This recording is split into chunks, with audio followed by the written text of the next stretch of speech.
Goeiedag, good day, fellow South Africans and citizens of the world.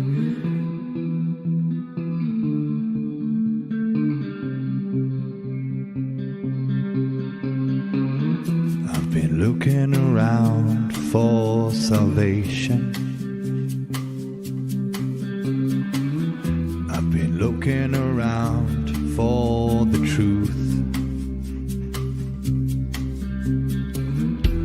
All around me I see frustration,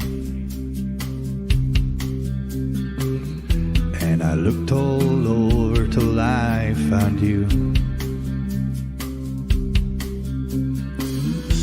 I sit and listen to your stories, and you're telling me, please don't worry. There's a lot in this world you should know, and love in life is where you should go. If you're looking for somewhere to go,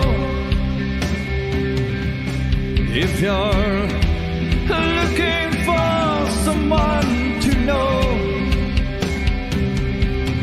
if you're looking for someone to guide you, then love in life will guide you.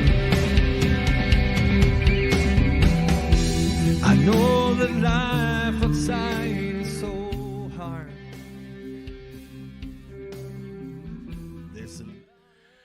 Goeienaand, good evening, fellow South Africans and citizens of the world. Well, tonight, have we got a treat for you? Something that we've never ever talked about before. And that's about mankind. Who are you? Where did you come from? This is a very different type of discussion. And to find out the questions to the find out the answers to the four great questions is the prominent quest of the human race. This presentation focuses one's thoughts on these deep truths and offers some keys to begin our journey to find the answers. This subject is relevant to the contemporary times we live in. A great awakening and shift in consciousness is happening to humanity. And of course, my guest tonight is Ian Dobson, who always thinks outside the square, so it's going to be an interesting discussion, and I might not agree with everything he has to say, but I'm going to bring my guest on, and let's hear what Ian has to say in his presentation. Here we go. I'll get him on.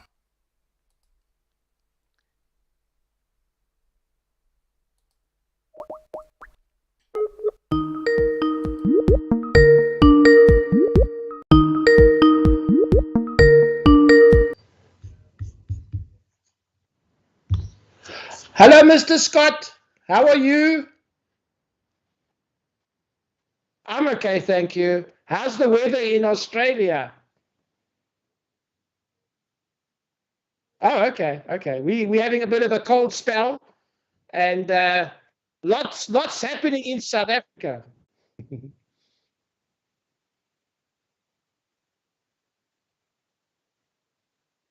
I'm going to flip it again.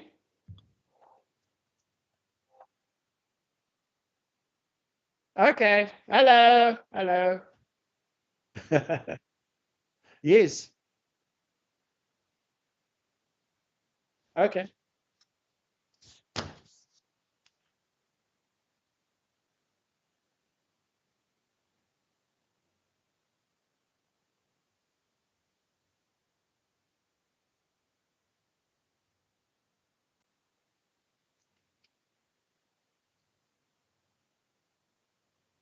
Yes.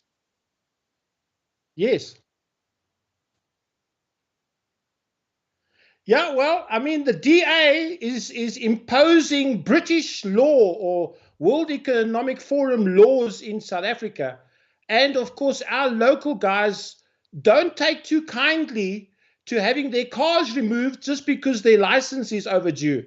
So yeah, shootouts in the middle of Cape Town, buses burning. If you don't like the competition, just burn them. So that's what's happening in Cape Town. The DA's got its hands full.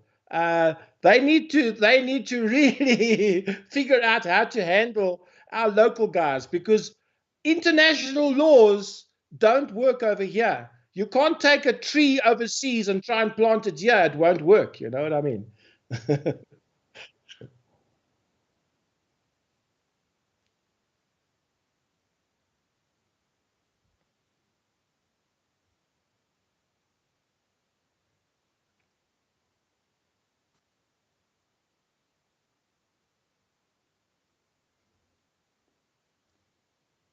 Who who am I? Who am I? Yeah. Well, basically, what I'm doing with these 4 questions is we're not just focusing on one specific religion, but we're looking at religion as a whole. We're looking at all peoples of the earth and all cultures and religions. And we're going to look at how all of us focus on these 4 questions. Now, obviously, Christianity has its paradigm and its viewpoint of the 4 questions, but there are also Christianity only makes up about 30% of our planet. So the other 70%, how do they think and how do they view these 4 questions? But these 4 questions are deep, fundamental, philosophical questions that have plagued humanity for thousands of years. I just want to Where pick do we up on come that. from? Ian, I just want to pick Yes. up on that, and this is something that I have found absolutely extraordinary, and that is that regardless of where a civilization has risen in the world, be it in South America, be it in North America, be it in Europe, be it in China, be it in Africa, there's always been some reference to a spiritual aspect. I mean, there's clearly something within the body of man that has this desire and drive to worship some greater being. I mean, there's absolutely no question about that. What's your thought about that? Yeah. Well, 90%, over 90% of the peoples of the earth have a theistic view. They believe not only in the supernatural, but they believe in a superior being of some sort that controls or is the originator or the creator of life on earth. So the atheists are in the minority when it comes to this subject. Yeah. And I think the reason why it's not just related to one religion, but I think in our very DNA, memory is not just stored in our minds, but memory is stored in our DNA. Yes. And it comes from our past, from our ancestors, from our parents, this belief in the afterlife. And that's why these questions are so intriguing to us. We want to know the answers to these questions. Where do we come from? Where are we going? I think the most mysterious question of all is what happens after death? Yes. And the big name for that is thanatology. We'll talk a little bit about thanatology as well. Right. And then the other 2 questions are, who am I? Who is humanity? Who exactly is the human being? And then the other question is, what must I do? Which takes us to destiny. What is our destiny? And it has to do with purpose. Without a goal in your life, without something to do, there's no real reason to live. Yeah. And so those 4 questions are paramount on the psyche of humanity. All right, we'll take it away. Okay. Well, first of all, like I said, we're not just focusing on Christianity, but we're looking at all religions and trying to see humanity as a whole. Now, I come from a Christian background, so if I look at it this way, to use an analogy, Christians have the Christian glasses, spectacles that they put on. So they put the Christian spectacles on and they see the whole world through the Christian glasses. But now other faiths have their own specific glasses that they put on.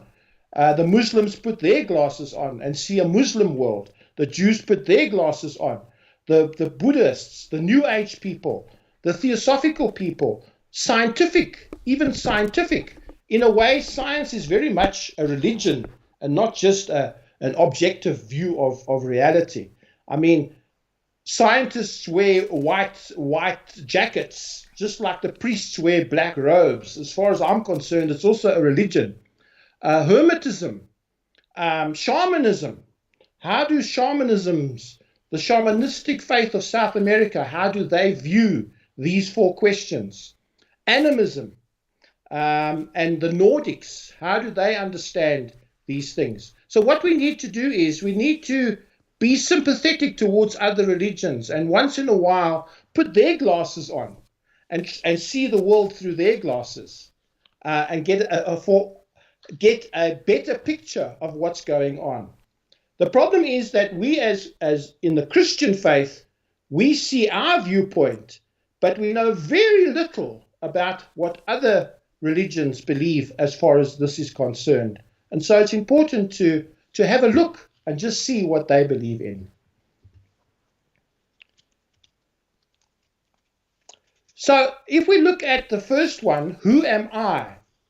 I think the most intriguing question of all is who am I? Wie is ek, as a person? And if we look at this question, if we just look at the physical body, I mean, the human body itself is capable of so much things. And so what I would like to say is that humanity is far more than what we think we are. If you had to make a list of anything that is a human, we are more than that. Human beings are more than the physical.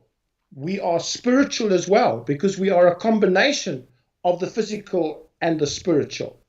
That makes us immortal. We have an immortal soul within us.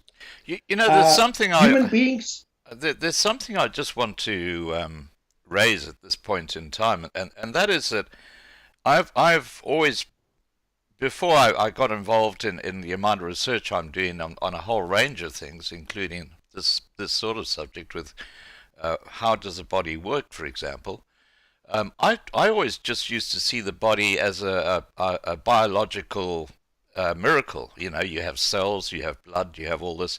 But the more I understand about myself, and the more I dig down the rabbit hole in this, I realize that it's not just cells, it's not just blood, it's not just the spiritual aspect. We are actually a frequency. We actually have a frequency within us, and that's where the energy comes from. I wear these patches called LifeWave patches, and what's fascinating about this, and it's really brought this to life, is that it's non-invasive, but it heals, and it heals through some sort of technology that actually fits in with our frequency and our energy, and it revitalizes the stem cells. So the body itself is not just dull old cells or blood. It's actually an energy. It's a force. Do you want to add to that? Because I find this area fascinating. Yeah, I think it's very relevant to talk about who we are, because who we are is also being attacked today by the new thing, the woke new society. way of life in the world. Yes. We've got that Israeli guy, I forget his name. No, in the Harari. World Economic Forum, Harari, saying that yeah. we are just hackable animals. Well, I beg to differ. We are not just hackable animals. There's we are so far much more. So much more to humanity. Yeah. They're trying to bring man down. They're trying to limit man. They're trying to disconnect him from his source and from our connection to consciousness and to the higher dimensions.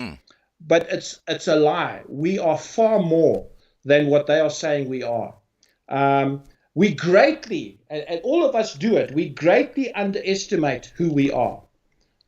We are more intelligent than what we could ever imagine. We are more sentient. We are more emotional. We are more awesome. We are more beautiful. We are more valuable. In fact, we are invaluable. You know And what? the list goes on. You know what I find Yes. fascinating too when we talk about who am I is, all right, I've had dogs most of my life, and those dogs show so much love towards their owners. You can see it when dogs Yeah, are walking yeah. in the park. They're not just a pet; they're actually like they've got this charge of emotion and love, and they have the same sort of feelings that a human has. The only thing that's Mm. different about a pet, for example, than a human is that they don't have the ability to communicate like we do. We can talk. And I think this is why man has evolved like he has, because he is able to communicate, whereas a dog can only bark and go woof, woof.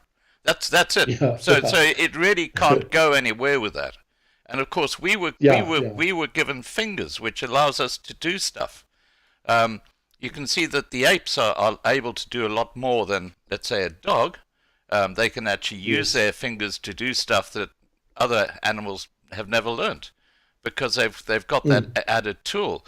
I think if humans had been able to communicate but didn't have hands, if they had hooves, for example, Yeah, I yeah. think we would be back to being rather like the apes are today because we wouldn't have that ability to create with our hands.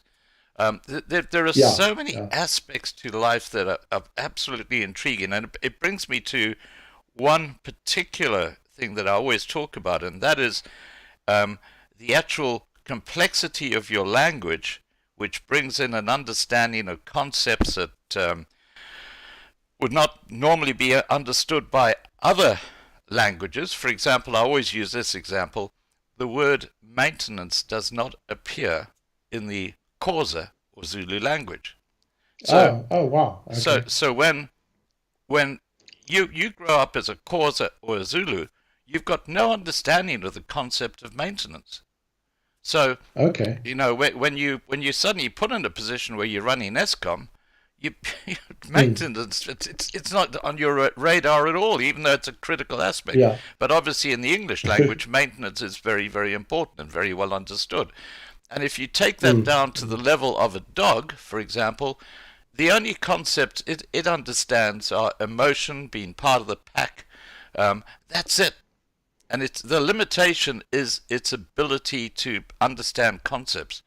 And I think that Mm. that's where man has got something really special happening, especially when it comes to having a complex language where you can understand concepts that some simple languages don't embrace. Yeah, yeah. When you look at anthropology and you study the human physique, Yeah, the bipedal man who stands on 2 feet and is able to walk on 2 legs, um, his head is high in the sky, as opposed to dogs and apes that crawl on all fours. Uh, in evolution, if you believe in evolution, we have evolved to stand upright with the head, the intelligence, yeah, with the prefrontal cortex being the most important yes, part. Remember the brain has got 3 areas. yes, You've got the reptilian mind, which first evolved, the flight or fight syndrome, and then you have the mammalian part of the brain where mammals come in, and that has to do with emotion, developing emotion. You right, see how animals care for their young, the mammal kingdom. And then you get further evolution when the prefrontal cortex is developed, where we have higher thought, abstract thought, and also our connection to a higher source. right, The God gene is developed in the prefrontal cortex. yeah. So the way we are built, and also like you said, the hands, the fact that we have 5 fingers, And the two thumb, hands, and the thumb is so the thumb, critical. the thumb. yeah. All that has got to do with how the perfection of man and how Yeah. important man is. And of I course, think we are in the image of God as well, which just shows yeah, how perfect our bodies are. Yeah, back to you. yeah. Also, we have evolved from a herbivore and omnivore, just eating grass. Our eyes were on the side. The dinosaurs, their eyes are on the side, but we are now predators. Our eyes are right in front, Yeah. which shows incredible intelligence. It shows ingenuity. All these things come into play just by looking at the human form. I think in the Psalms it says, "What is man that thou art mindful of him, or the Son of Man that thou visiteth him? You have made him a little lower than the angels, Yeah. but have crowned him with glory and honor." So there's something very, very special about the human form. There is a physical and a spiritual dimension to humanity. If we look at the story of Jacob in the Bible, he was in the wilderness and he fell asleep on a stone. He used a stone as a pillar. And while he was sleeping, he had a dream and he saw a stairway or a ladder going to heaven. And the angels were ascending and descending on this stairway. What that says in an esoteric sense is that angels have the ability to ascend and descend on the ladder of dimensions. They can visit and be present on various dimensions. Right. And we as human beings can also do that. We get taught in theosophy that Adam and Eve, when they were in the Garden of Eden, they weren't in the third dimension that we exist in. They were on a higher plane. They existed in the fourth dimension. And when Adam ate of the forbidden fruit and he was cast out of Eden, he wasn't just cast out of the garden, but he was cast out of that dimension and put into the third lower dimension, the realm of time and space that we live in. Right. Okay. So that is who I am, and part of who I am is also emotions. If you think of our spectrum of emotions, Yeah. of all the beings in the universe, both in the physical and the spiritual worlds, there isn't a creature that has the spectrum of emotions that human beings have. We can laugh, we can play, we can dance, we can be happy, we can be sad, we can be angry, we can be bitter, but all these emotions are for us to enjoy. And above the emotions is the mind, and the mind is even more interesting. We have the lower mind and the higher mind, the abstract thought. We are capable of incredible, complicated thought activity in our minds, and we can reflect that in what we do, in our artistic. We're very artistic. And that's one thing they're trying to destroy as well, our artistic ability. We have the ability to create. Not all beings can create. So we must be very thankful for the ability to create, that we can create things and be artistic. Yeah. I mean, there's so many aspects to the mind, aren't there? I mean, the ability to just conceive things, to design things, as you say, create things. The ability to. I mean, I think one of the most remarkable minds I think has ever walked the earth was Nicholas Tesla. I mean, he was the guy who basically worked out how to harness electricity, and he was so far ahead of his time. And there are people in our community today who've got these minds which just seem to be incredibly creative and superior to ours. I'm thinking of people like Elon Musk, as an example. I mean, look at what he's done with SpaceX, what he's done with Tesla, the electric car, what he's doing now. But I don't agree with everything he's doing, but now he's trying to do a Neuralink, which is going to attach the human brain to the cloud or to Google to say Yeah. you'll just be able to think something and it'll give you the answer. Um, people like that, they've got these brains which are just, they must be on a different dimension, Ian. Well, you think of Leonardo da Vinci as Yes. well. Yeah. Some say that he wasn't really human, that he was an angel. Others say that he had contact with higher beings that showed him and inspired him to do the things that he did. Yeah. But look, he's part of the human race, and maybe he's a savant and he's much more developed. But we all of us have these abilities. Maybe they're not well developed yet, but they are developing.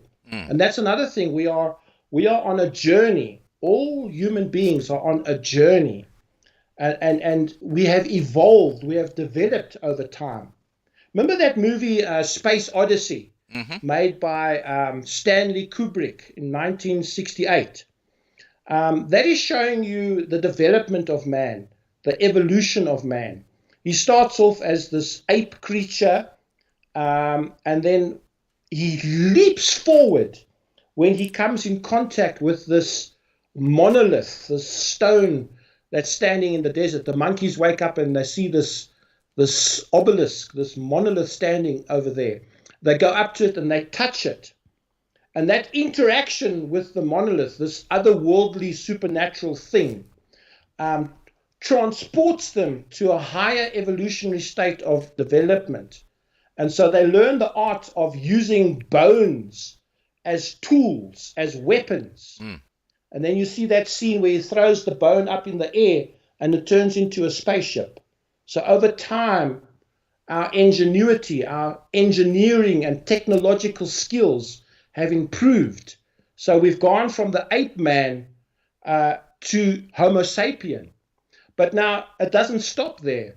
Further on in the movie, we see thousands of years in the future, we see Bowman, the main character, going in a spaceship to Jupiter. And once again, he's confronted with the monolith. And he enters the monolith, and once again, just like the ape man touched the monolith, Bowman, as a Homo sapien, now touches the monolith again, and he's transported and transcended to another level of our evolutionary development. So the ape man, becomes the Superman, or becomes the God. He develops into a God, and he becomes the star child. Now, You still there? yeah, I'm here. I'm just talking about the ability to improve, etc. I understand that the human being only uses about 10% of their brain. In other words, 90% of it is just sitting there and is not actually actively used. Now, imagine if we were able to use 100% of our brain, what we could achieve. Yes. There was a man who wrote a book. His name was Watchman Nee, a Chinese gentleman, Christian Chinese gentleman. He wrote a book called The Latent Power of the Soul. And he posits that Adam and Eve had tremendous supernatural abilities, even the ability to fly through the air and so on.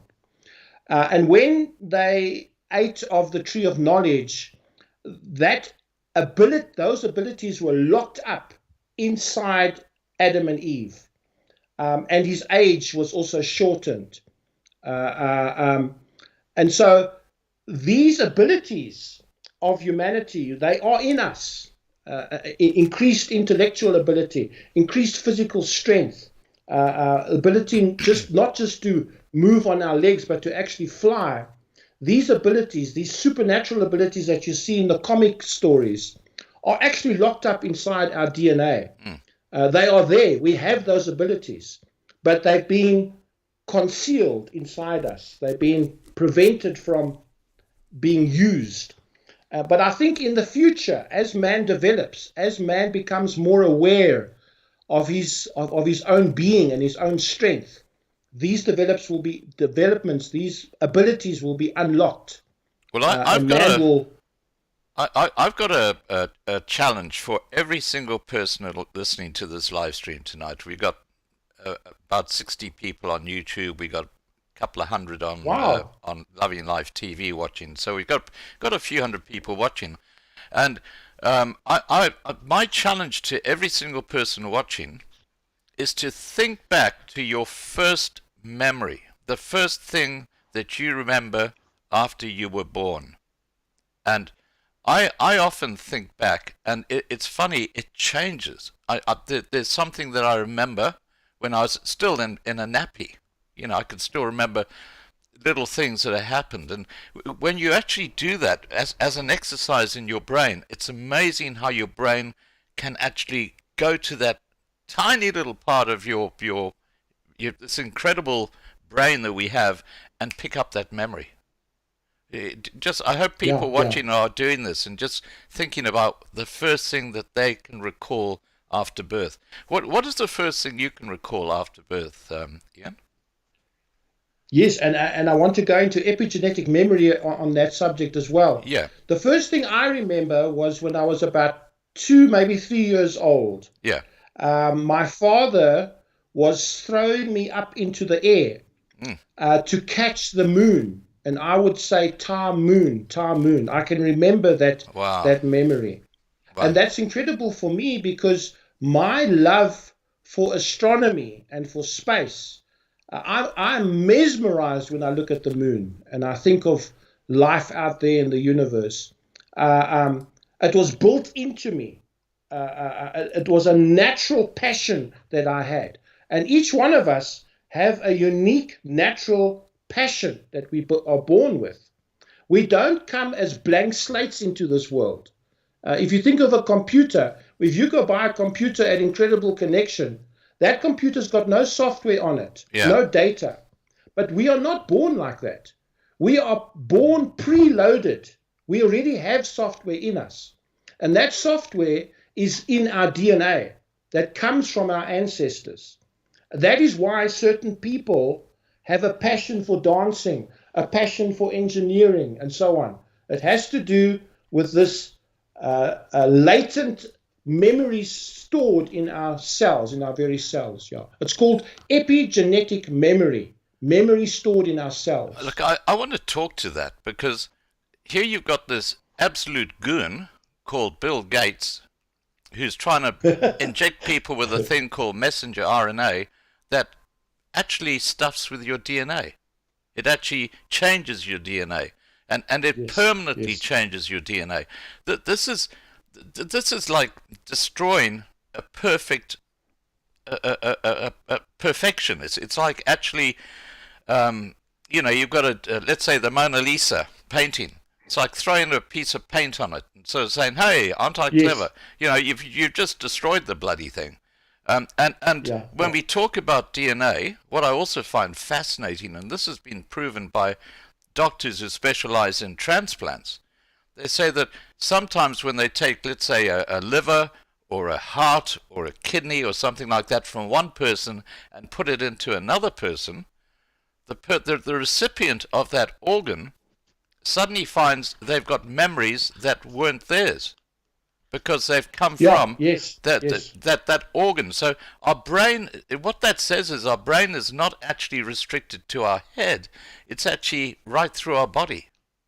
Do you want to talk to that? Yes. Because I find that incredibly exciting. Yes. Epigenetic memory. People were doing research on the monarch butterfly.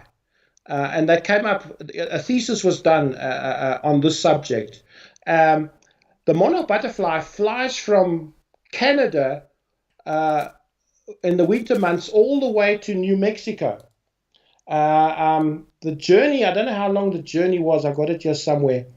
And then it's an incredible distance. And then those butterflies go through 3 generations when they do the trip back. So the butterfly that returns to Canada is not the same butterfly that landed over there. So the question has to be asked, how does that butterfly know how to get to Canada? And it's got to do with epigenetic memory. The GPS information, the location, is stored in the cells of the butterfly. And it's that information that takes him back to Canada. And this is a very real thing. That's where savants come from. When you think of Mozart and people like that, they are born with incredible abilities. They have incredible music abilities, but they weren't taught it like the conventional teaching.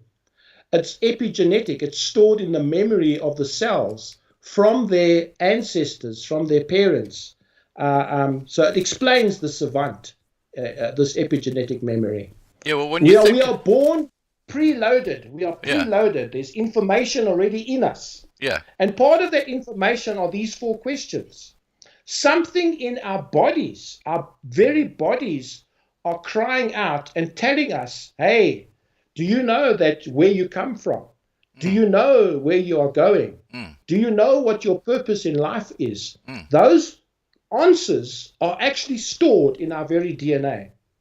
Well, when I was a young boy at boarding school, one of the things that I loved was I had a shoebox. And in that shoebox I had a bunch of mulberry leaves and some silkworms. I'm sure people watching tonight will remember having silkworms when they were young. And yes, I did that. Yeah. Now, silkworms, I mean, they obviously they know to eat mulberry leaves, but then they transform or they make a little chrysalis around themselves, and they that's where the silk comes from. And then you can obviously harvest that silk before they actually dig their way out of the cocoon that they've created. But they come out as moths, and then they obviously mate, and then they have eggs, and then the cycle starts again. I mean, this is what you're talking about, that ability from being a worm to know that it's now got to actually transform and create that cocoon for itself so it can actually go to the next stage. No one's taught it that. It's amazing. Yeah. It's absolutely amazing how every animal has got its unique little aspects to life, isn't it? Yeah. So it's a combination of instinct and this epigenetic memory that's passed on. I also talking about instinct. Do you know that antelope, buck, what do we have here? The rooibok. Yeah. Here in South Africa. We love going to the game reserve. The impala, thousands of impala. We often go to the game reserve. Do you know that buck and animals that operate in groups, they have a corporate mind. They have a hive mind. Wow. So when all the buck decide they finish chewing the grass and they have to get to water, as one person, they get up and they all go in one direction. It's because they have a corporate mind. They have a hive mind that links them together. And as we evolved, we left this corporate mind behind, and we've become very individualistic in our thinking. Well, look, but animals are very corporate. Yeah, well, there are two examples of that, and one all South Africans know about. That's the sardine run that comes up during winter. I mean, all those fish, as a group, they basically travel north along the east coast of South Africa, and you can see the birds going in there to catch them, and the sharks and the dolphins. Everyone's having a heyday. But yes, and when they move like in balls. It's the instinctive aspects of that. And the one that I find extraordinary, I've seen some incredible videos of flocks of birds. I'm talking about thousands of the same bird, which they dance in the sky, and they are so close to each other. Beautiful. And it's quite amazing. And you think of the speed, and it's almost like they're synchronized. They know which way they're going to go. And if you watch this, it is absolutely extraordinary, because you're talking about microseconds of decision to change which way you're going to fly, and they all do it together. It is absolutely extraordinary. That there must be, as you say, a corporate. It's almost like they're talking to each other or thinking as one. Yeah. Now it's a warning here as well, because the New World Order, the World Economic Forum, these guys, the Great Reset by Klaus Schwab, they're not bringing man up, they're not exalting man, they are bringing man down, and they're turning him into an animal. They're making man animalistic. And one of the things they're doing is they're trying to bring about, because animals are easier to control, Yeah. So get rid of the spirit, get rid of anything that ties them to source and to God. Get rid of that, cut that off. And by the way, I did a talk once on the fact that vaccination can cause the God gene to switch it off. They can actually turn it off. There was actually a lecture given by that Gates guy, that they can actually turn off. Yes. The vaccination helps to turn off the abstract thought and higher thought. Yeah. Our connection to God. So that's scary stuff. But they want to create a hive mind in humanity. And the symbolism of the beehive and the hexagon that you see in movies is driving towards this as well. That humanity must not have individual thought. They just want to give a command, and we have to obey like a hive mind. Yeah. Yeah. Wow. Yeah, I've seen that video where Bill Gates is talking, I think it's to the CIA, and that's right. He's got that image up there, and he says, this is where we're going to target. We can get rid of the spiritual aspect inside someone's brain. That's very freaky. Is that the pineal gland? Because some people suggest that the pineal gland is actually the central part of the spirit of man. What are your thoughts on that? Well, yeah. When we talk about the chakras, I think it's the higher chakra. We get the one on the eye, which is the pineal gland, the all-seeing eye. Right. But there is a chakra higher than that, which is your connection to God, which is at the top of the head. In fact, there's a scripture in Ecclesiastes which says, "Lest the silver cord be broken." Lest the silver cord be broken. There is in theosophical literature, we are taught that the body is connected to the spirit with some or other, almost like an umbilical cord. Yeah. That links us. When people astro travel, they can actually see this cord connecting their physical body that's lying there to the spirit body that's left the body. Now, when that cord is broken, when it's severed, that's real death. That's when you're totally dead. Wow. And that cord comes either from the back of between the two shoulder blades, some say, or it's at the top of the head. Yeah. And what the New World Order is trying to do is they're trying to cut that connection. Yeah. Our connection to God's source. Now, this stuff is very real. Yeah, absolutely. Now, one of the great mysteries to me is, where do I come from?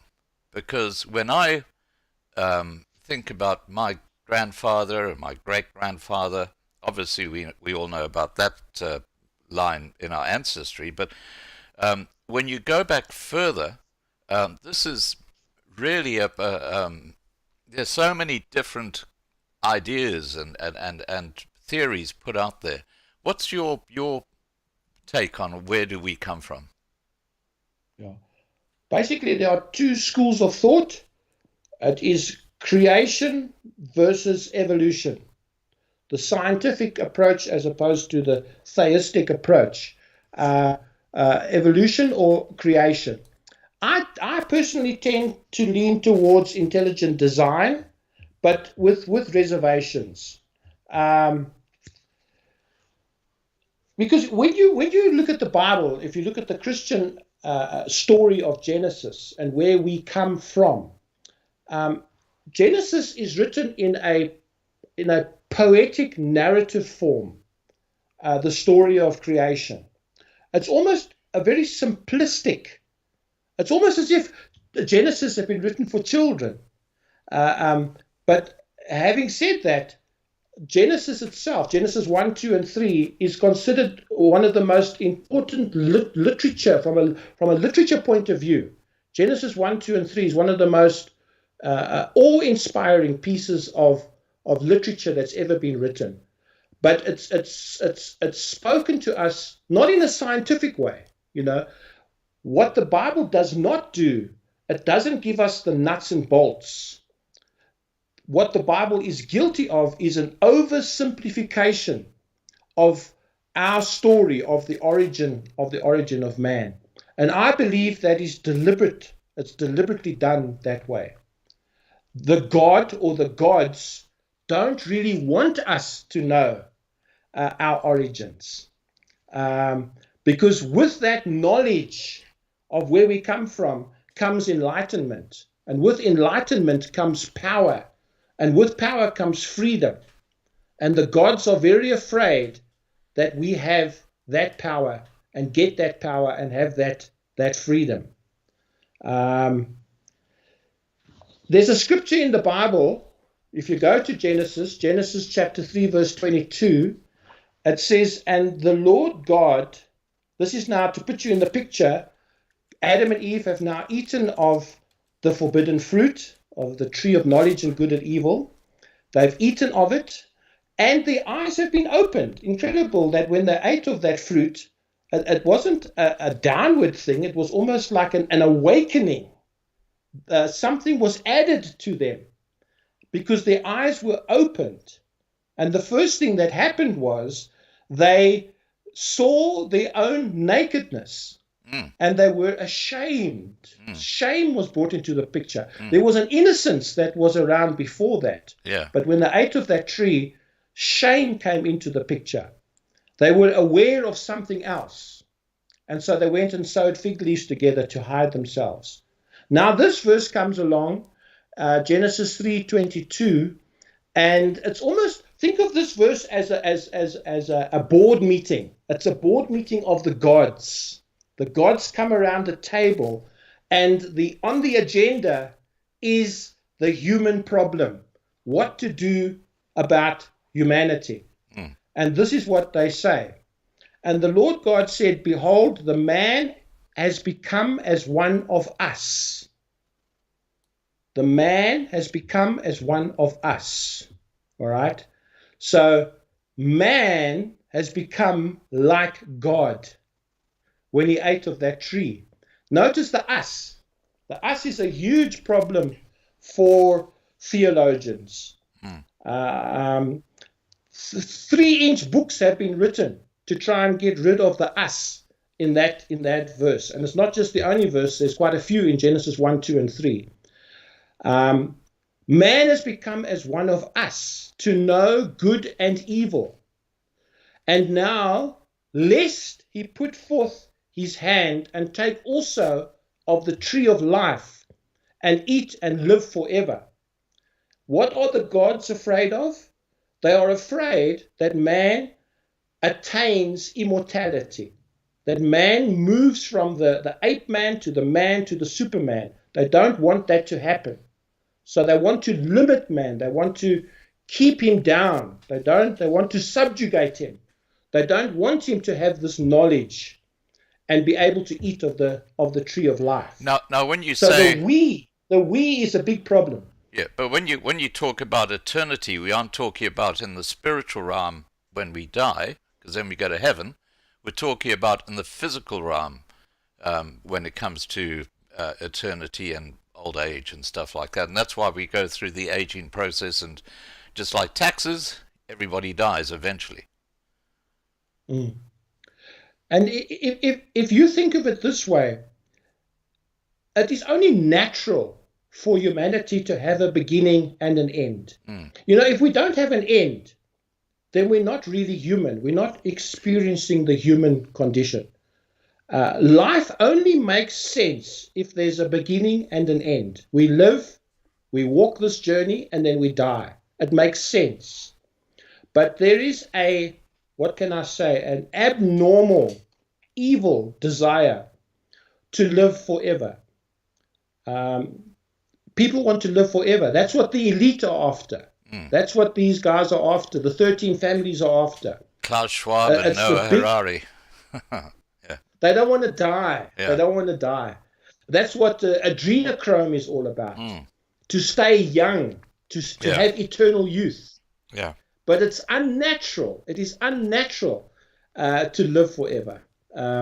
It's not what we were made to do. We have to have an end.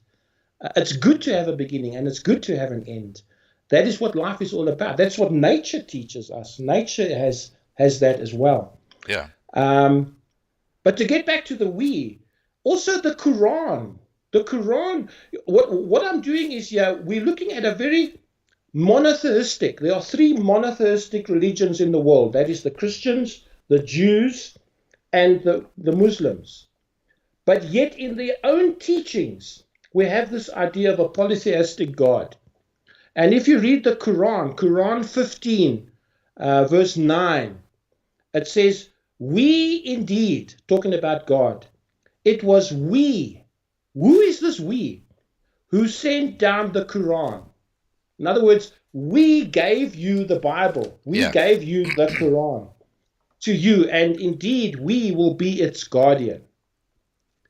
When you move from the Old Testament, the first books of the Old Testament, Genesis, Exodus, Leviticus, Numbers, Deuteronomy, the Torah, when you move from there, it's very monotheistic. As you move chronologically through the Old Testament, it becomes more polytheistic. And that's the evolution of religion as well. Religion starts with a polytheism. And as it evolves, it becomes monotheistic. But Genesis has very much this idea of a pantheon of gods. And remember, Genesis 1, 2, and 3 are 3 narratives in one. And they incorporate not just the Jewish Phoenician understanding of creation, but also the Babylonian, the Sumerian, and the Egyptian. All those Genesis myths have been put into a synopsis in Genesis chapter 1, 2, and 3. Now, some people say that the us in Genesis is the Trinity, but I beg to differ because Jewish people don't believe in a Trinity. It was believed that Moses wrote Genesis. Moses did not believe in a Trinity. So the us in Genesis is something else completely. Also, the very first verse in the Bible, Genesis 1 verse 1, it says, and God said, let us create the heavens and the earth. But that us, in the beginning, God created the heavens and the earth. It's an incorrect translation. If you read it in Hebrew, it's saying, in the beginning, Elohim created heaven and earth. The word Elohim is plural. So if you translate it directly, it's supposed to read, in the beginning, the gods created heaven and earth. Elohim is 2 words. It's El. El is a name for God. It is the God name, El. It's where we get our elected from. They are elected. The elder, that El sound, is the God name. Electricity, they all come from this El. And the Ohim at the end is the plural form of El. So it is the Elohim created heaven and earth. Right. So we're dealing with the polytheistic God in Genesis.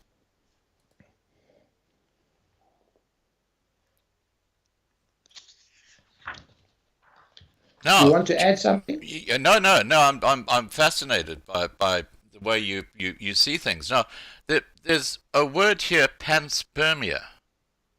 Panspermia. Tell us about that. Panspermia is growing in people's minds today. It's getting a lot of evidence. And panspermia is the belief that life here did not begin here, but life here began somewhere else. And that, in a sense, there can be a natural form of panspermia where microbes travel on comets and asteroids vast distances in space and then land on Earth or on planets and seed the planet in a natural form. But it can also be in another way that extraterrestrial life, highly advanced species, can actually seed planets. And some people believe that life on Earth was started like that, that the seeds of humanity were planted here, and that we are not native to this planet. We come from another place, we're planted here and started over here. It's the belief of the Anunnaki, and the guy that the late Zecharia Sitchin wrote about this in interpreting the Sumerian texts. He has this idea of panspermia, this idea of seeding life onto planets, and not just seeding life, but also nurturing that life as it develops and as it grows on the planet. And there's scientific evidence of this as well. There's a guy by the name of David Brown. David Brown, I think I've got him here. David Brown. He's a physicist, a molecular biologist, and a physicist. And he was talking about, and in his thesis, he shows you that when you look at DNA under a microscope, you get natural formation of the genes, of the chromosome, which naturally forms, but then you get parts of the genes that have been engineered, genetic engineering, where DNA has been put together in a certain form, which is unnatural. It's not found naturally in nature. Something has happened to that DNA to take that form. You know that picture of a ear? Have you ever seen that picture on the net of a human ear growing on a rat? Yes. Genetic engineering. Yes. For that ear to grow on the rat, a specific genetic engineering had to take place for the ear to grow onto the rat. And you can see it in a microscope, how that structure is formed. And David Brown is saying that this same form is found in our DNA, an unnatural structure, as if some or other intervention has taken place in the distant past. And he goes further. He says that you can actually see when that structure happened in our DNA. And it happened twice, he says. It happened 200,000 years ago, which is the dawn of Homo sapien. Before that, we have Cro-Magnon, and Cro-Magnon becomes Homo sapien. And at that point in time, there's a jump in evolution. It's almost as if the DNA of the hominid has been tampered with, genetically altered, an intervention, an extraterrestrial intervention, to manipulate the hominid into becoming Homo sapien. And then he goes further. You can actually see it's like a calendar.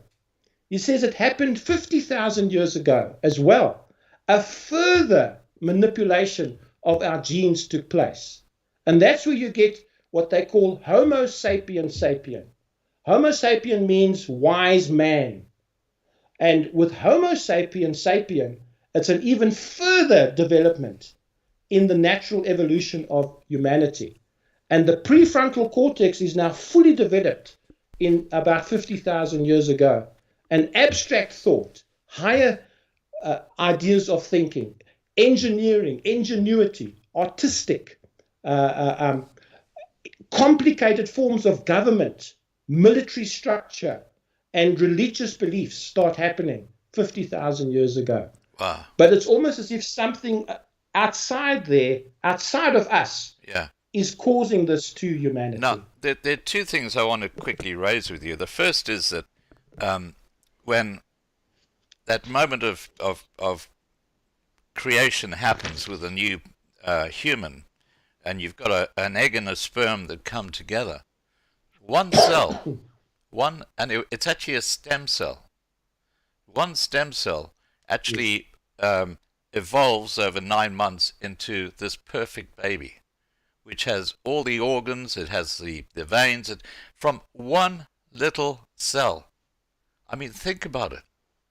That is a miracle of life when you think about it. It's that creation of as you say, someone who thinks, someone who can create just from that simplicity. It is absolutely extraordinary. And there's only one way that can happen, and that is because of God. God is obviously playing a role in that evolution of a fetus into a baby. And then you've got these evil organizations like Planned Parenthood, who are trying to encourage pregnant people, pregnant women, let me get my pronouns right, pregnant women, okay, not people, pregnant women, to have an abortion and destroy that perfection. But it's that simplicity of that one little cell evolving into you, me, everybody listening here. Yeah. It's amazing, isn't it? Yeah. The stem cells have the ability to form any part of our body. The liver, the eye, teeth, they all come from stem cells. And in abnormal cases, they've actually found growths in people, like a big ball growing inside people. And when they've taken it out, they found teeth in it. They found an eye. They found a piece of an ear in this ball of whatever they took out, because it's stem cells. It's stem cells. Stem cells have the ability to form and grow into things. Yeah. No, human beings are fascinating. The human body is so fascinating, and it's genetics. It's genetics. We are playing around with genetics. I think Daniel says, man shall run to and fro across the earth, and knowledge shall increase, and he shall become the inventor of evil things. Maybe that's a primitive form, a view of the internet. Man shall run to and fro across the earth. Maybe that's like a prophecy of the internet. Right. Well, I've got a few. But our knowledge has increased. Yeah. And with that knowledge, we are getting into very dangerous stuff. Playing around with genetics. Absolutely. And remember, in Genesis, we forget that they were messing around with genetics long time ago as well. What they called crimers, half man, half beast type creatures. Yeah. And Jesus himself said, as in the days of Noah, what they were doing then, they are doing now. These things are happening in underground laboratories. Incredible creatures are being made without our knowledge. Yeah. Now, look, I've got a few questions that are coming through, and I'm going to put one to you, it's actually two questions, but they're very similar. And this is from Marius, and he says, please ask Ian how old he thinks the Earth is. And he says also, please explain the views of a young Earth and an old Earth. Why do people refer to millions of years if the Bible view is just over 6,000 years? Yeah, we need to understand that Genesis is not a scientific a scientific understanding of the world.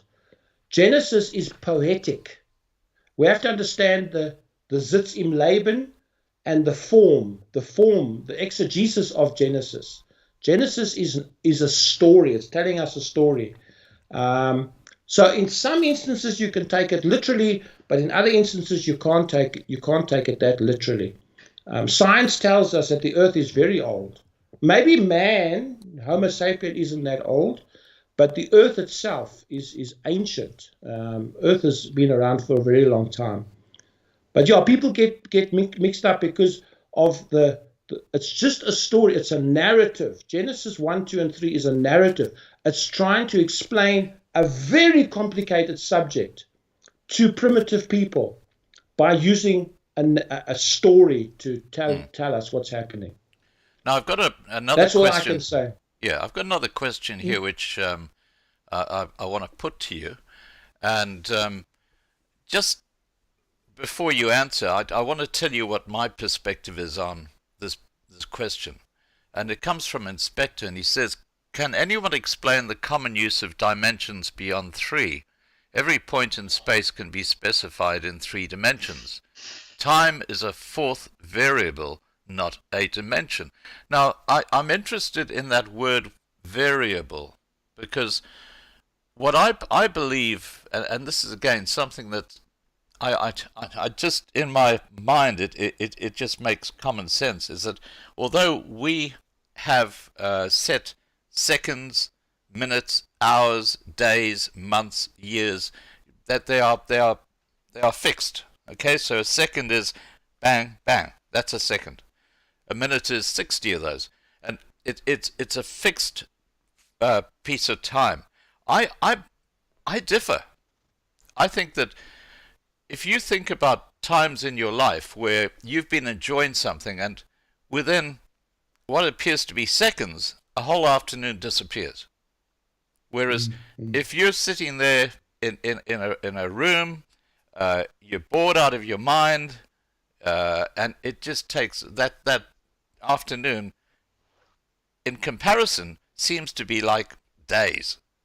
So time to me is a fluctuating thing depending on how you're dealing with it. And what does seem to happen, I think everybody here who's over 50 will agree with me, is as you get older, time seems to go faster. And the older you get, the faster time seems to go. So although you can measure time, you know, you've got a watch, you can see the seconds going by, but I think within us, time is a variable. What are your thoughts on that? Yeah.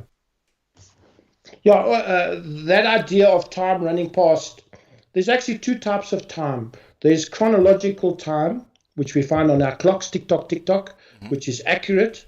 But then you also got psychological time, where things can just go way ahead. The reason why we have that is because of this by nature of humanity. We are physical and spiritual in one. Yeah. So there's a 3rd dimension to us, but there's also a 4th and 5th dimension to us. Okay, now that's what he was asking about. So he says time is a 4th variable, not a dimension. Well, time is a very, very difficult concept to grasp. I would point you in the direction of Steve Hawkins' book, A Brief History in Time, where he talks about black holes. Time is very, very, very interesting. Time, according to Einstein, is actually an illusion. Time doesn't really exist. Yeah. It's an illusion. It's our perspective on reality. But time is also responsible for the dimensions. There are definitely higher dimensions. And in higher dimensions, we know from both studying spiritual books as well as scientific journals that time is very flexible. It's like you say, like waves. And the higher up you go in these dimensions, time falls away. In the godly realms, in the angelic realms, time and space falls away. So that means that the past, the present, and the future are all one. It's one. Wow. You wanted to say something? No, I've just have never thought of it that way. This is what I love about these discussions: is you know, it challenges your beliefs. It makes you think about things from a different perspective, which I think is the beauty of discussions like this. Now, Craig says, man has become one of us, could refer to God reflecting with himself. Just like I'm a man, I'm a father, I'm a son, I'm a brother, I'm a husband, but my name is Craig. That's an interesting insight. Now, yeah. Yeah. Now, just is there anything more you want to say about that? Because I want to move on to the next part of this discussion. Yes. What that gentleman was referring to is what's called in exegesis the royal plural. The royal plural. There are times when God refers to himself in the we, in the we. That's why you get in the Quran, we indeed, it was he who sent down the Quran. That's one way of explaining such a polytheistic view in a monotheistic book. It's a dichotomy. It's a paradox.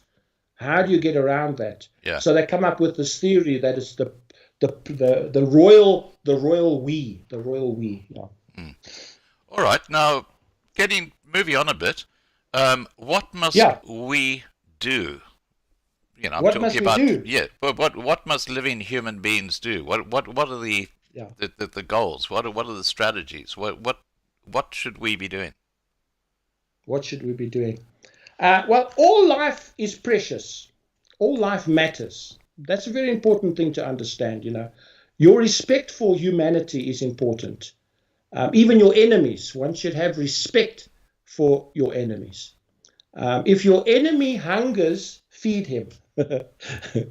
That'll make him angry.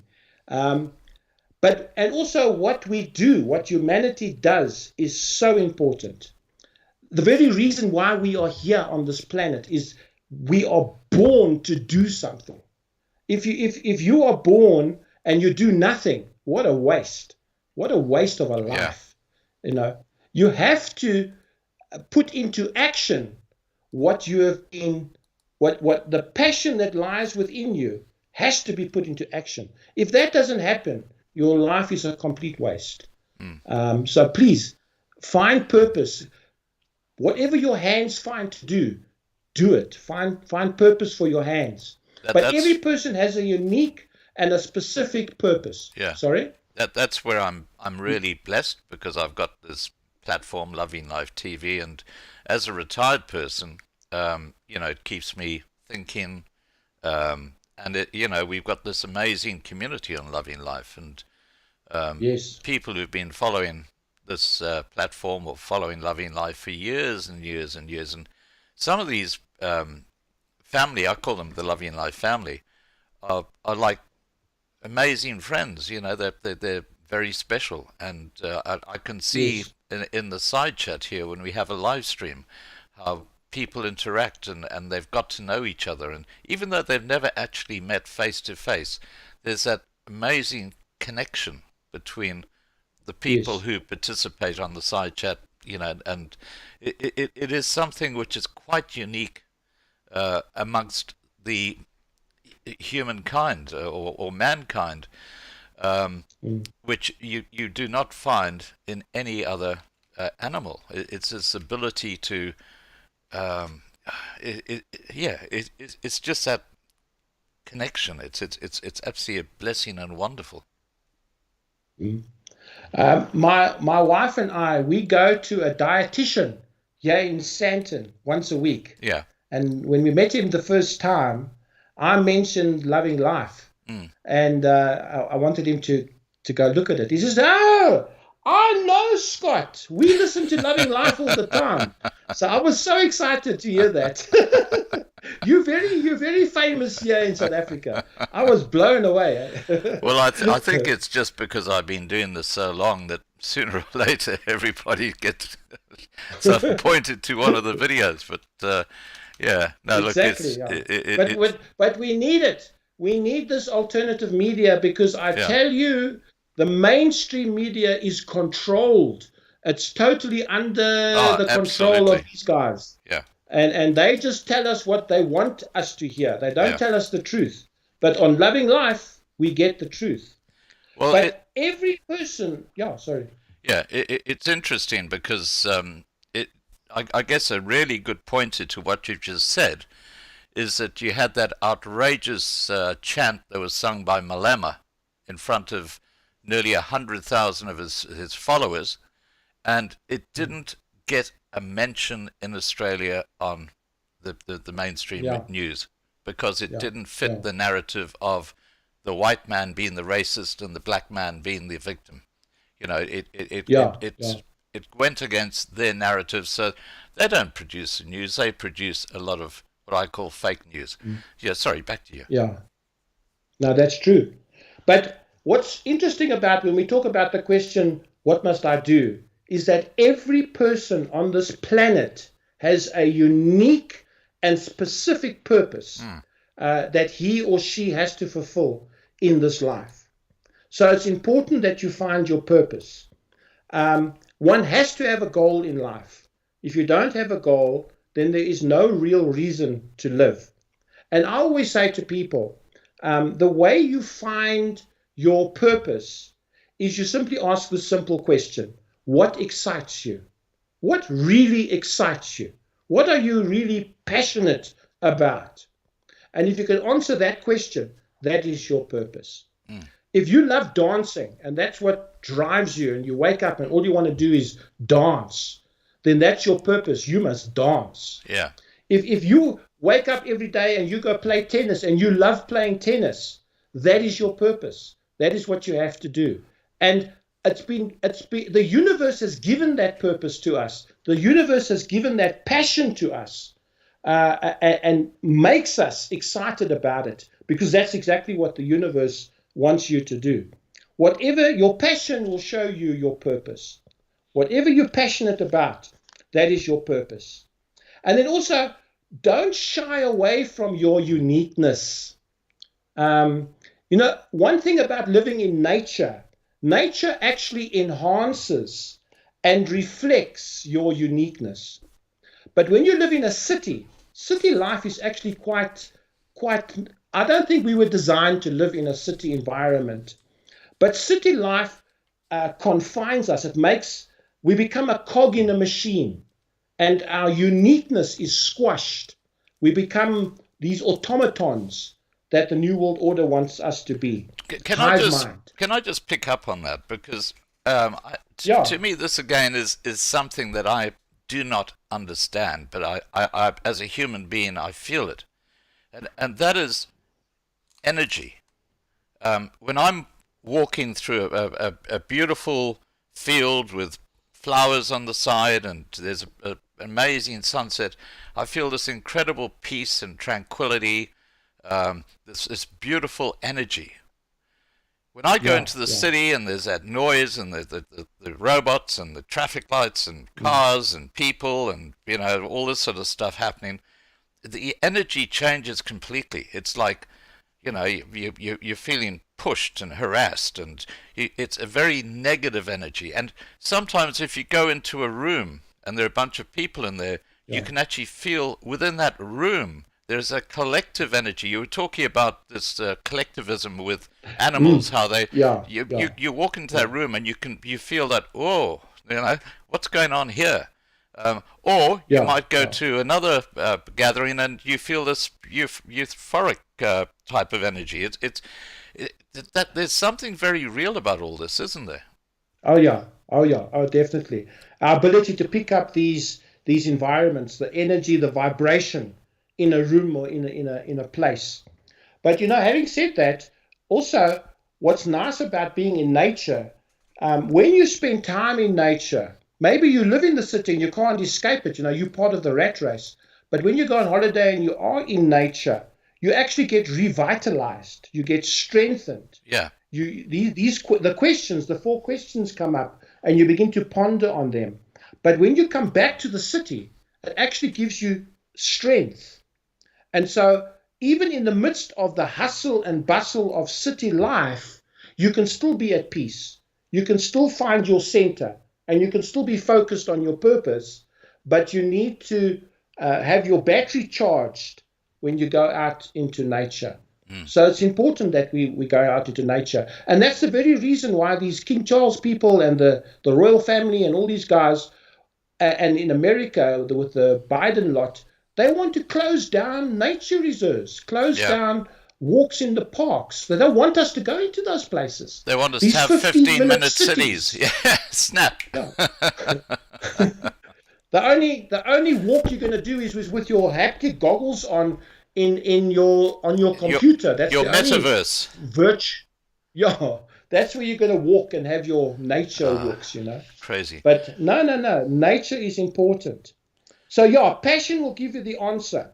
And I always tell people that the best person you can be is yourself.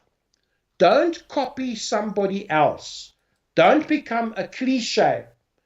Don't copy other people. The people that are truly successful in this life and become something in this life are people that stick to their guns, stubbornly stick to who they are, to their own purpose.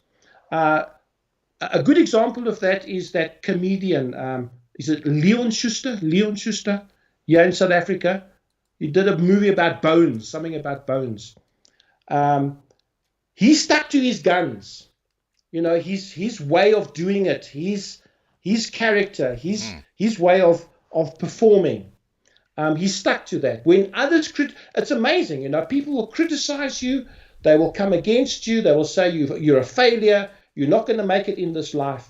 But if you stick to yourself, be true to yourself and to who you are, that will guide you. That will give success Ian, in your life. I know some people really don't feel like they've got a direction. They've got a, you know, they're floundering a bit when it comes to having knowledge as to what they should be doing in life.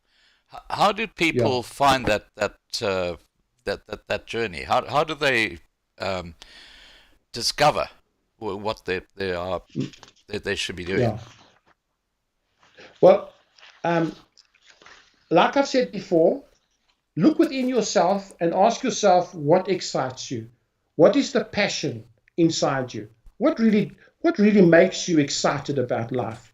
You'll find there is definitely something. Maybe it'll be 2 or 3 things, but out of those 2 or 3 things, one thing will stick out all the time. And the other thing is it's atomic. It's atomic energy. You'll never grow tired of that thing, that specific purpose that you are called to do. You will always have energy to do it. That's another indication. That's another green light that is the path that you are supposed to be on. The third thing I can say is attitude. Attitude is very important. Whatever you do in life, do it with honor, do it with perseverance, do it with dignity, and do it with passion. That's very important. Yeah. Jesus said, if you are faithful in the small things, you'll be faithful in the big things. So attitude to your work, your vocation, your career is also very, very important. See it as something valuable. See this task that you have in front of you as a valuable thing. And that's something that you want to do with your entire being. And then you also need stamina. You need the ability to stick through. You know, I have a small business, and I've noticed something in business. A lot of businesses fail simply because they don't have the ability to push through. So, you know, they work and work and work and work, and then they start growing weary. They start, oh, this isn't working. Yeah. But incredible, if they just stuck out just a few months more, that's when success comes. There's a scripture in the Bible that says, do not be weary in well-doing. Hey, do not be weary in well-doing.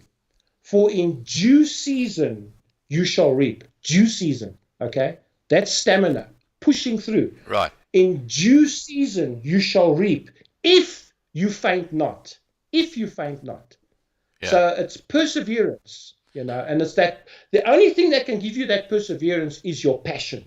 Yeah. You have to have a passion for what you do. And don't be silenced and discouraged by the criticism of others, because people will criticize you.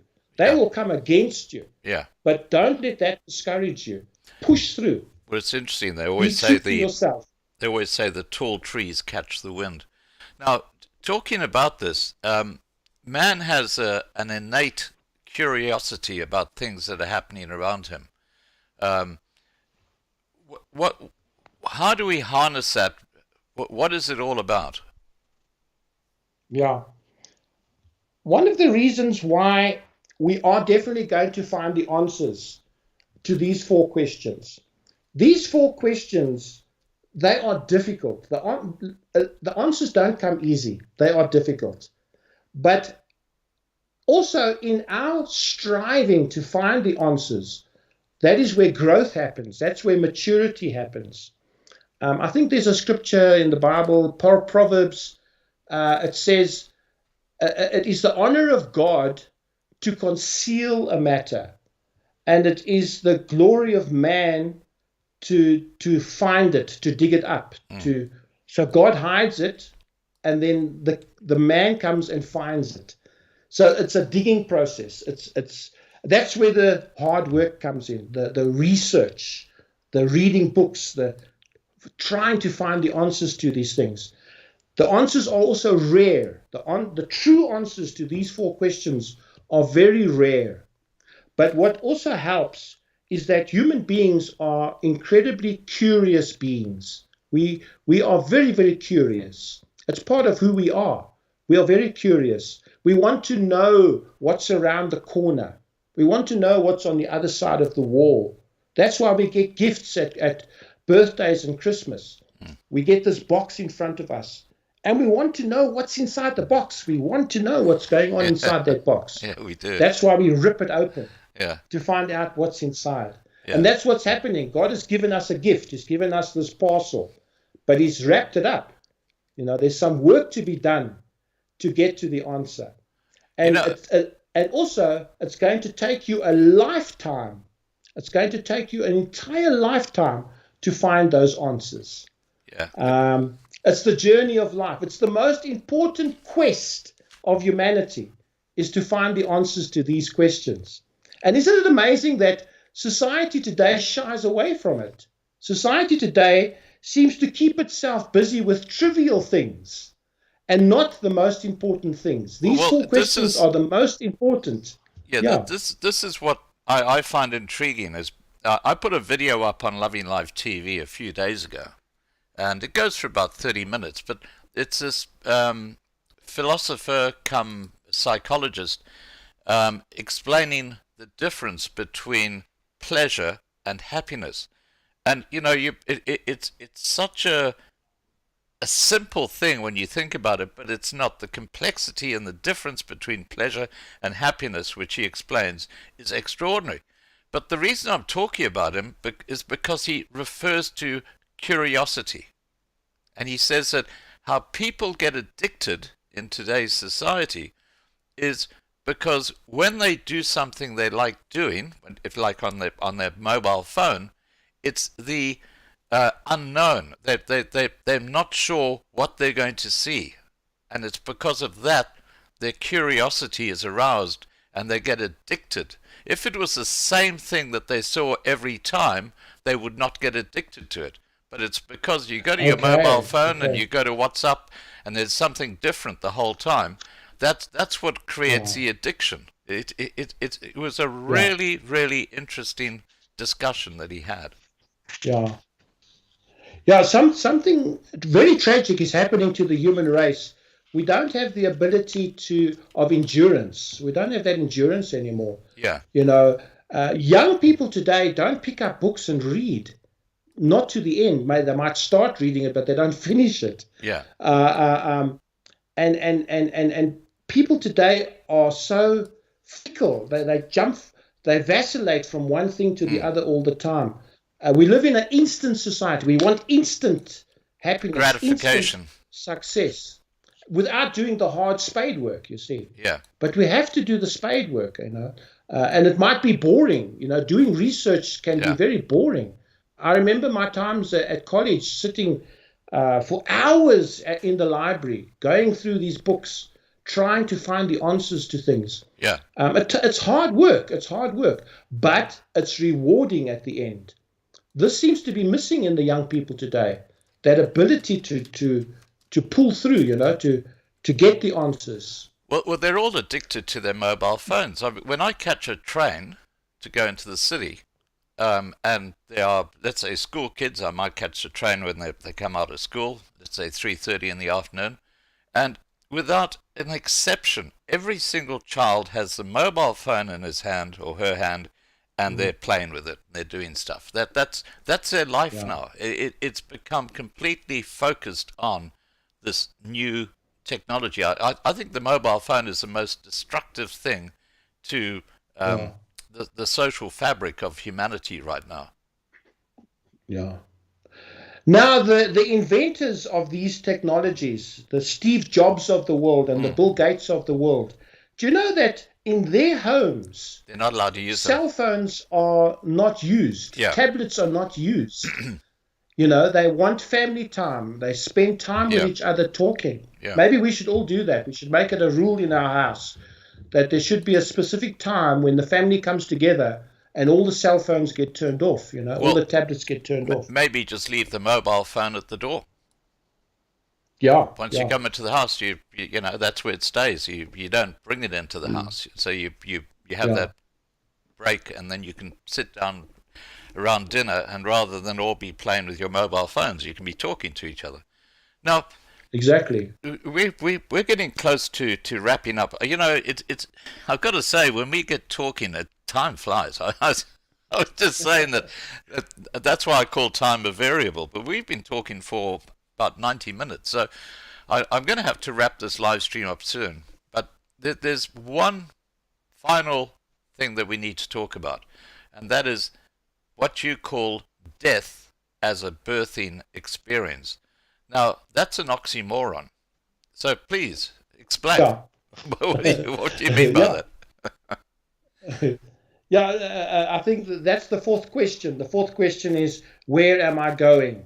Right. One of the greatest mysteries of man is, where am I going? Mm-hmm. In other words, what happens after death? Yeah. Now, at college, we studied this. It was a subject called thanatology. Thanatology.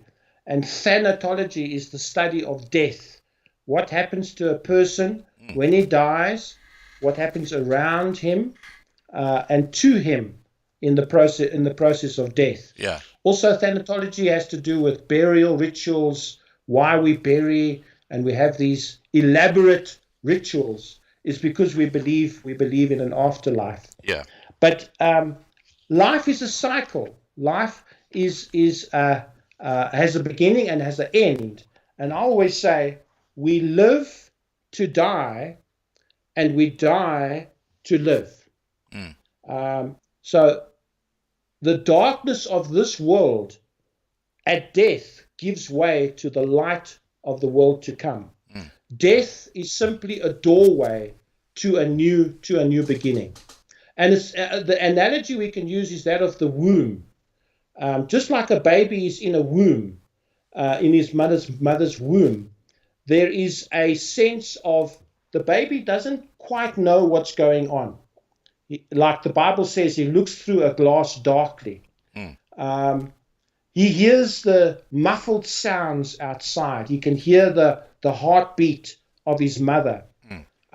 He can feel the warmth of his mother. But it's all blurry, and he's not quite sure what's going on. Yeah. But then the birthing experience happens. And just like death, they say at death, you go through a tunnel. Yes. And there's a light at the end of Yes. the tunnel.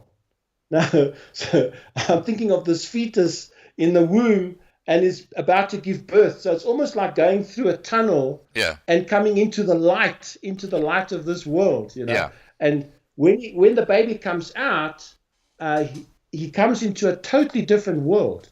Now think of it this way. We are that baby. We are the fetus inside the womb of this three-dimensional world. We look through a glass darkly. We can't make out things properly. Do you know that we only see something like 0.4% of the spectrum of reality that's out there? Yeah. We only see the piece of the spectrum called visible light, those 7 colors of the rainbow. That's all we see. But in fact, the spectrum is so huge. Yeah. 99% of what's going on out there, our human eyes can't see. But just because we can't see it doesn't mean it's there. There's a whole reality, a whole world happening out there. You know but we what? see through a glass darkly. Ian, I just want to pick up on that, because This is why Yeah. I just marvel at the splendor of God, because mankind is still discovering stuff that is so critical to our lives and the way we live and who we are, that even in this highly advanced, high-tech world, we're still discovering stuff that is so important to the fabric of man. And what you're talking about here with that spectrum of light is extraordinary, that our eyes have been designed incredibly to pick up that key spectrum, the as you say, the colors of the rainbow, and that's where our eyes are focused. If they had been in another area, you would not see. You would be blind because it's a different type of part of the spectrum that you're in. Yeah. It's absolutely incredible how everything just works. It works perfectly. Mm. But like Watchman Nee says with Latent Power of the Soul, Adam and Eve were exposed to a much wider a spectrum. They could see much more than what we see. Right. And it's been locked up. It's been locked up in our DNA. Our abilities have been locked up. We can't see ultraviolet. We can't see infrared. We can't see gamma rays. Yeah. We can't see the microwaves. But that doesn't mean they aren't there. They are there. And the veil, the curtain to the spiritual realm is closed to us. But at death, when we go through that veil to the other side, and that curtain is opened, wow, wow, wow. Then you're going to see what life is really all about, you know. Yeah. Then you It's see exciting. into the fourth, the fifth, the sixth, the seventh dimension. Yeah. You see what's happening. You see the beings Yeah. that are living in those dimensions that we are totally unaware of. Yeah. But they are there. They're there for us. I just want to pick up on something that to me is so incredibly important, and that is that when we die, we don't take our house with us, we don't take our fancy car with us, we don't take the money in the bank account with us. All that gets left behind. That's why you've got a will, because you leave it to other people. Yeah. But what we do take with us is our memories. And this is why I think Yes. that the most important journey, or the most important part of life when it comes to your journey, is living a life where you create beautiful memories. Because when you go to the afterworld or the afterlife, you will have eternity to enjoy those memories that you've actually had in the human experience. And I think that's a great lesson that I've learned about life and what it's all about. What are your views on that? Yeah. You know, isn't it incredible that no one has to tell you that there's life after death? You don't have to be taught in Sunday school and Christianity that there's life after death. Our very cells tell us that. There's something inside us that tells us there is definitely life after death. It's a reality. It is a definite reality.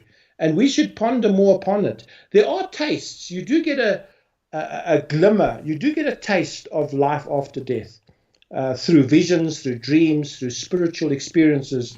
You get a bit of a taste of what is happening in life after death. But whatever that place is, it is a very, and this is not just Christianity. The Buddhists talk about a place called Kama Loka. Kama Loka. Kama Loka means location, and Kama is paradise, the location of paradise. And then they talk about Devachan. Devachan is a higher level of Kama Loka. Devachan is like the heaven of Christianity, a place of bliss, a place of pure bliss, karma. It's a place of pure bliss. And in this place, there is complete joy, a place of complete love, a place of acceptance, light and warmth. It is a very real place. It's a place we go to when we die. In fact, we came from that place. Before we came to earth, we were in that place. Yeah. We were with God. And we came out and lived the life over here. We experienced this experience. But at death, we return to that place. I call it a place of serendipitous surprise, a place of serendipity, Yeah. a place of unconditional love and joy and peace. That is who the Creator is. That is who God is. That is at the very heart of the universe. It's a story of love. I think in thinking about why man came about, the first question, where do we come from? We have to realize that whoever made us, whether it be God or the gods, whoever designed us, they took a great deal of effort and they took a great deal of love. I don't think you can make a person as complicated as a human being without the ingredient of love. Love had to be involved in the mixture of making a complex creature like a human being. But that is where we're going to. We're going to that place. People shouldn't be afraid of death. Death is not something to be fearful of. Death is the doorway to a new beginning, to a new life that's coming. It's the great adventure of life. We live to die, and we die to live. That's amazing. Wow. Now, look, I just want to thank you, Ian, for coming on and talking to us about your perspectives on life and the four great questions, as you call them. Is there something you'd like to just say to people as we wrap up this live stream? Yes, I thought I was thinking today what to wrap up with, and the thing I want to wrap up with is telling you a bit about Truth Seekers, who the Truth Seekers are. We're a group that have come together for, I think, since 2001, around there, maybe even before that. We meet once a month, and we talk about all these things: conspiracy theories, the four great questions, UFOs. UFOs is very much in the news today with this big thing that's happened in America. But if anybody's living in Joburg and you don't have a group, you don't have a society that you belong to, and you're looking for something, please come and enjoy a day with the Truth Seekers. We meet in the Linden area. How do people contact you so that they can actually get details? Yes, I've been putting it on this little chat on the side. Everything is on our website. I've designed this beautiful website. It's called truthseekers.joburg. Truthseekers.joburg. Is it so Joburg? Yeah, Joburg. Joburg. Yeah. Fantastic. Look, you'll get there's a link to YouTube, and all our YouTube presentations are there. And you'll find the latest event that is happening. This Saturday, the 12th of August, we're having a hamburger day. And if you want to come have a hamburger with us, I'd love to have a virtual hamburger. So please come along, reach out. My email is venus196777@icloud.com. Send me an email. Or my cell phone number 072-155-0507. Just phone me if you want to reach out and talk to us. Yeah. Ian, put those in the chat down below this on Skype, and I will put that information on the below the video. And thank you. Seeing we haven't touched anything which could be a raw nerve for YouTube, we'll leave this video on YouTube as well. Most of the videos we actually have to take off YouTube because of community strikes. That dreaded word. Ian, but you are interviewing some very important people. I saw the leader of the ACDP was on your show, was coming on your show. Yeah. So you really meet some really, you really meet some very big celebrities out there. Yeah. Yeah, that was Kenneth Michoud.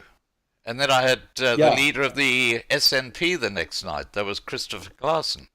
So yeah, we wow. do talk to Yeah. some really interesting people. But look, Yeah. have a great You evening. must find somebody. There's a Yeah. very funny thing happening in politics now. The ANC and the DA want to form a coalition. Yeah, Have I you heard ever about heard that. of something like that? That's crazy. What is going on about that? Yeah, that's crazy. I mean, the DA, if anything, should form a coalition with the smaller parties. I know they've got this thing called the Moonscape or Moon something, where they're trying to get all these parties to work together. And I don't think that's working out too well. And I'm not surprised, because I wouldn't trust the DA as far as you can throw them collectively. Yeah. Alrighty. Yeah. Ian, take care, and we'll have you back soon again. It's always great talking to you about different things, and have a great evening. Okay then. Okay. Bye-bye. And don't forget to send me that information up, as I'll put it below the video. I'll do that. Okay. Cheers, mate. Bye for now. Bye-bye. All right. That was Ian Dobson. And look, I'm going to put his information down below this video. And it'll be obviously on Loving Life TV as well. So that if you want to go to one of their Truth Seeker meetings, you live in the Johannesburg area, please do. I think you'll find them quite fascinating. I'm going to wrap up tonight with Op Ons Rots. But before I do, I just want to say thanks to the moderators for looking after the side chat. I saw we did have at least one person who was not behaving himself, and thanks, Nat, for sorting that out. And don't forget, guys, when you do go to lovinglifetv.com, please check out our forum, because that forum is just amazing. The information on there. Marius actually pointed me to two videos the other day, which I watched, and they were incredible. The content in there, it'll keep you going for more than 24 hours a day. Let me put it that way. So treat Loving Life TV, the platform, as something like pay TV, I guess, because there's so many different aspects to it, and we're going to be building on those very shortly. Anyway, I'm going to stop babbling on, and I'm going to go out with Op Ons Rots. Have a great evening, everybody. Bye for now.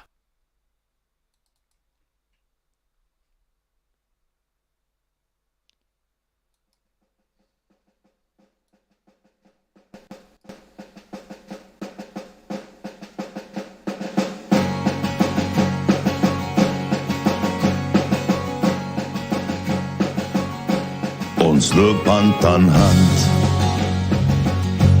op goue warm sand, so baie wat ek wil hê, so baie dit brand. Ek staan op my rots met golwe wat bots. Ons het geen vrees, want hy is in beheer. Ons sien al die planne van goddeloze manne. Ons weet hulle gaan nie wen nie. Dis geskryf soos 'n duif.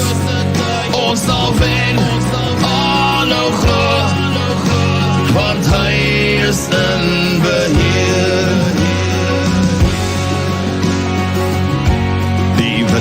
Waai sterk, dis kragte wat werk. Die gevoel in my hart, dis vrees wat wil brand. Ons is boere met trots, met my hand teen my bors. Ons ken geen vrees,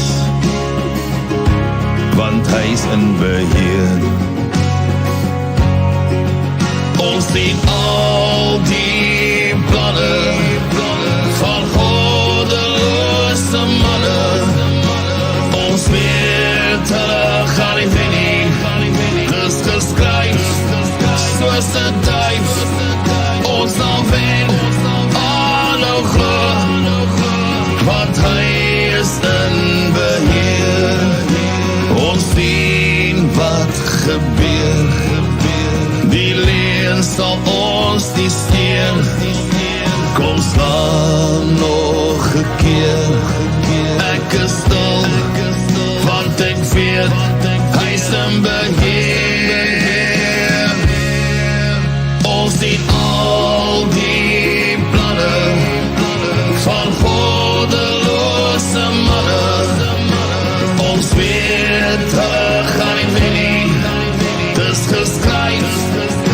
just a die